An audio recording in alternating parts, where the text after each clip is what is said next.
Versi Kuat Maruf, Putri Chandrawati lemas lalu ia gendong ke kamar. Rambut istri Sambo berantakan. Bangkapos.com. Ketika itu Komisi Perlindungan Anak dan Perempuan kemana? Kok baru kali ini berbicara tentang kemanusiaan?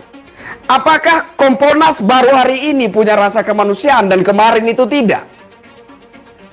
Apakah baru hari ini Komisi Perlindungan Anak dan Perempuan punya rasa kemanusiaan dan kemarin tidak? Kami pastikan dari keterangan RT setempat yang membenarkan bahwasanya Kuat Ma'ruf merupakan warga asli di lingkungannya.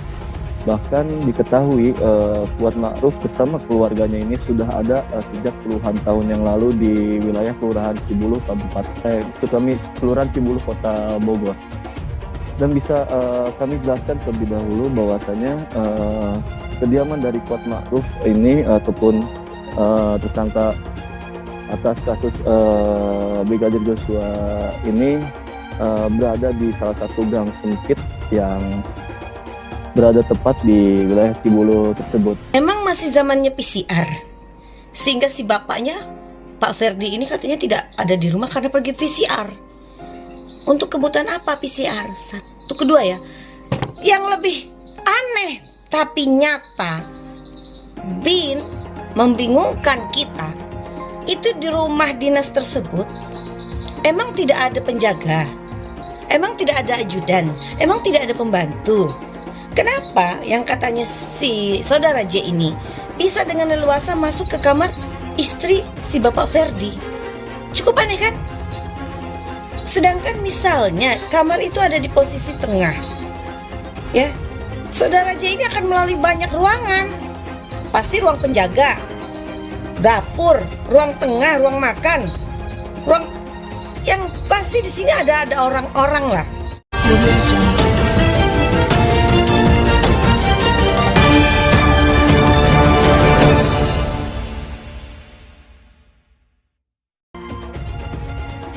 Kuat Maruf yang merupakan satu dari 4 terdakwa kasus pembunuhan Brigadir J mengungkapkan detail pelecehan Putri Chandrawati.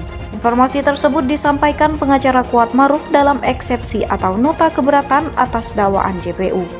Dalam eksepsinya, Kuat Maruf menilai dakwaan jaksa terhadap dirinya tidak lengkap karena tidak menjelaskan secara rinci kronologi peristiwa yang terjadi di rumah Magelang sebelum pembunuhan Yosua dilakukan. Dalam dakwaan JPU disebutkan sempat terjadi keributan antara Yosua dengan Kuat, namun tak dijelaskan penyebab keributan tersebut. Peristiwa itu kemudian dijelaskan Kuat dalam eksepsinya yang dibacakan pada Kamis 20 Oktober kemarin di PN Jakarta Selatan. Melalui kuasa hukumnya, Irwan Irawan, Kuat menceritakan keributan yang terjadi di rumah Ferdi Sambo di Magelang, Jawa Tengah antara dirinya dengan Brigadir Yosua bermula pada 7 Juli menjelang maghrib. Saat itu, kata Irwan, Kuat sedang berada di teras rumah. Pada tanggal 7 Juli 2022 di rumah Magelang sekitar sore hari menjelang maghrib saat terdakwa berada di teras rumah, kata Irwan membacakan eksepsi Kuat. Irwan menuturkan kliennya saat itu melihat Yosua keluar dari kamar istri Ferdi Sambo, Putri Chandrawati, dengan mengendap-endap sambil menengok kanan dan kiri. Menurut Kuat, Yosua saat itu telah melakukan kekerasan seksual terhadap Putri. Terdakwa melihat dari kamar pintu saksi Putri Chandrawati, korban Nofriansah Yosua Huta Barat diduga setelah melakukan perbuatan kekerasan seksual kepada saksi Putri Chandrawati, mengendap-endap menurini tangga, menengok kanan kiri, kata Irwan. Melihat gerak-gerik aneh Yosua, Kuat lalu menegur dengan berteriak, "Woi!" Teriakan Kuat tersebut membuat Yosua lari ke arah dapur. Yang kemudian terdakwa menyusul mengejar korban Nofriansah Yosua Huta Barat ke dapur, terus berlari ke arah garasi mobil dan masuk kembali ke dalam rumah melalui pintu depan atau pintu ruang tamu, ujar Irwan. Selanjutnya Kuat berlari mengejar Yosua melalui pintu ruang tamu. Saat itu Kuat juga langsung berteriak kencang kepada asisten rumah tangga atau ART Putri.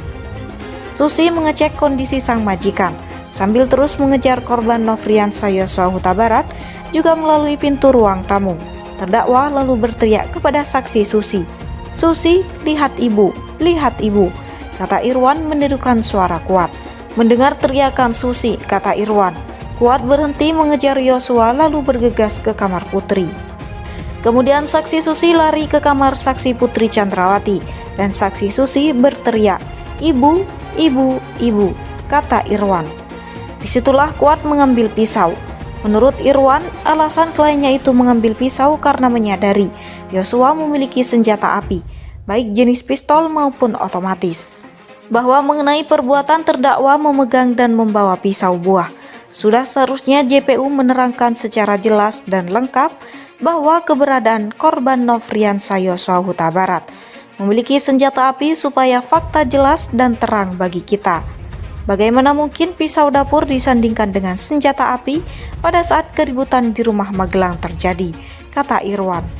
Kembali ke peristiwa di Magelang, dalam eksepsi, Kuat itu diceritakan bahwa ketika tiba di kamar Putri, Susi mendapati pintu kaca lantai 2 telah terbuka.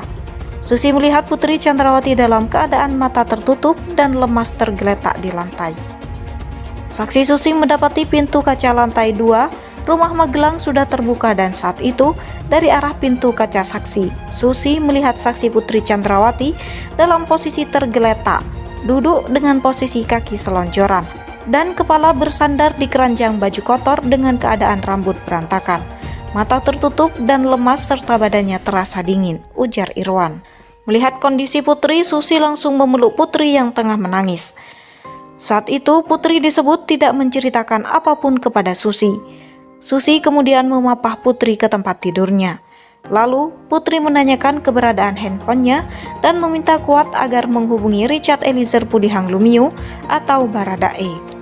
Terdakwa langsung membantu merebahkan tubuh saksi Putri Chandrawati di atas kasur kamar tidurnya. Saksi Susi membalurkan minyak kayu putih ke kaki saksi Putri Chandrawati. Kemudian saksi Putri Chandrawati menanyakan HP miliknya dan meminta tolong terdakwa untuk menghubungi via telepon saksi Richard Eliezer Pudihang Lumiu, kata Irwan.